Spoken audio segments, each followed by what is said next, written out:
السلام علیکم ورحمۃ اللہ وبرکاتہ۔ 4 مئی کو حضرت ٹیپو سلطان رحمۃ اللہ علیہ کا یوم شہادت ہے اور آج ہی کے دن 4 مئی 1799 کو انگریزوں نے حضرت ٹیپو سلطان رحمۃ اللہ علیہ کو شہید کیا تھا۔ شہادت ہوتے ہی انگریزوں کی زبان سے بے ساختہ نکل گیا کہ آج ہندوستان ہمارا ہے۔ شہادت کے کچھ ایک سالوں میں ایک ایک کر کے دیش کی دیگر ریاستیں انگریزوں کی غلامی کا طوق گلے میں ڈالتی چلی گئیں۔ ٹیپو سلطان ایک بہادر اور دیش پریمی شخصیت کے مالک تھے۔ خود RSS نے 1970 میں نکلنے والی اپنی ہی ایک میگزین کی سیریز بھارت بھارتی میں اعتراف کیا ہے کہ ٹیپو سلطان ایک بہادر اور دیش بھکت بادشاہ تھے۔ آپ کی حکومت میں ہر سماج کے لوگ خوشحال تھے۔ آپ نے کبھی بھی مذہب کی بنیاد پر تفریق یا پارشیلٹی نہیں کی۔ آپ نے جس کسی کو بھی سزا دی وہ صرف اور صرف ان کے گناہ اور ان کی غداری کی بنیاد پر۔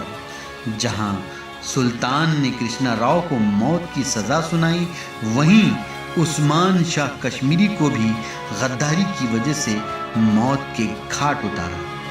سلطان نے اگرچہ پوری سلطنت میں اپنی رعایا کو اپنی مذہب کے مطابق عمل کرنے کی آزادی دے رکھی تھی، لیکن اس کے ساتھ ساتھ وہ غیر انسانی اور غیر فطری اعمال اور رسومات پر عمل کرنے کے لیے کسی کو بھی آزادی دینے کے لیے قائل نہیں تھے۔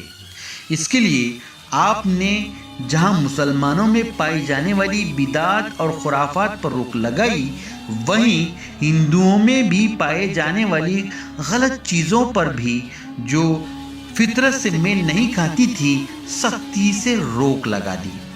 ٹیپو سلطان کے دور میں حکومت کے اعلیٰ عہدوں میں مسلمانوں کے ساتھ ساتھ کافی تعداد میں غیر مسلمان بھی تھے، اور تمام غیر مسلمانوں کو بغیر کسی دباؤ کے اپنے مذہب پر عمل کرنے کی مکمل آزادی تھی۔ آپ کے دور میں خوشحالی اور امن جتنا تھا شاید ہی اس وقت کے کسی اور بادشاہ کی حکومت میں رہا ہوگا۔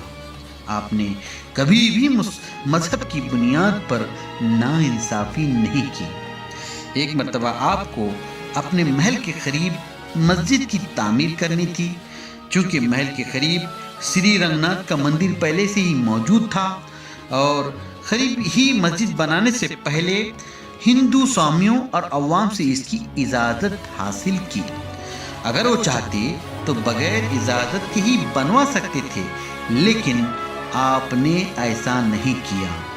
ویسے رنگناتھ مندر کے علاوہ محل کے قریب نرسمہا اور گنگا دریشوا نام کے 2 اور مندر موجود تھے، جہاں سے روزانہ صبح و شام گھنٹیوں کی آواز سلطان کے محل میں پہنچتی تھی۔ اس کے علاوہ سلطان کے بنگلور کے محل سے لگ کر بھی ایک مندر تھا، لیکن آپ نے کبھی بھی ان پر روک نہیں لگایا۔ اس کے علاوہ ٹیپو سلطان کے کئی ایک واقعات مندروں کے لیے دان اور مذہبی رواداری کی تاریخ میں موجود ہیں، لیکن افسوس آج یہ سن کر تکلیف ہوتی ہے کہ کچھ ایک لوگوں کو صرف 3 منٹ کی اذان کی آواز سے تکلیف ہو رہی ہے۔ کہاں جا رہا ہے یہ دیش؟ کس دشا جا رہا ہے؟ کیا اس طرح کی نفرت سے دیش میں امن و چین کو خطرہ نہیں ہوگا؟ کیا ایسی حرکتیں دیش کی ترقی میں رکاوٹ نہیں بنے گی؟ اس سے پہلے کہ بات مزید بگڑ جائے، عوام کو سمجھنا ہوگا اور ان نفرتوں کو روکنا ہوگا۔ بہت بہت شکریہ۔ جے ہند۔